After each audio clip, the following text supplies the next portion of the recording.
Hello guys, in this video ay tuturo ko naman sa inyo kung paano nga ba tayo magbayad ng ating insurance sa Coco Life gamit ang GCash app.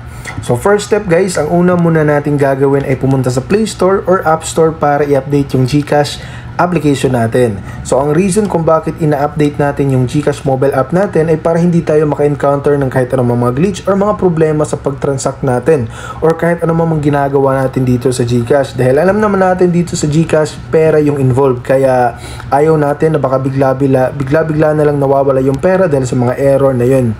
Okay? So malalaman natin na updated na yung GCash natin kapag open yung nakikita natin. Okay? So pindutin natin yan since updated na.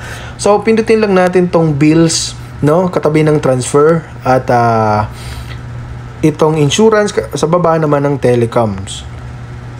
Tapos search natin dito ay Coco Life.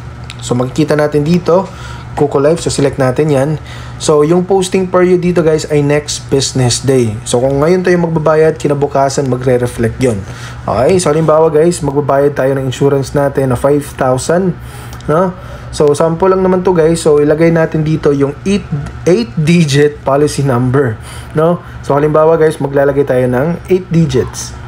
Tapos yung full name. Make it sure na yung full name nyo guys ay ay tugma or magkaparehas doon sa account name tsaka doon sa policy number sa contract nyo.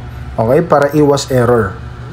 Ito namang email address guys, optional lang naman to, pero ilagay lang natin to, yung maglagay tayo ng email dito para just in case na after next business day hindi pa rin mag-reflect yung payment natin, i-contact natin yung customer support sa Coco Life, no? So gamit yung details na matatanggap natin dito sa email natin. So makikita rin natin dito na naka-default na naka-check yung insurance. So uncheck nyo lang guys dahil may karagdagang 46 pesos ang idinadagdag doon sa ating total payment na mababayaran natin, which is hindi rin naman natin to magagamit ng insurance kapag tama yung mga information na pinapadalhan natin. So pindutin lang natin tong next. And guys, so double check lang natin tong 8-digit policy number, 8-digit policy number, tsaka account name, tsaka yung bill amount. Okay? May karagdagan pa lang 10 pesos guys na service fee sa paggamit ng GCash app.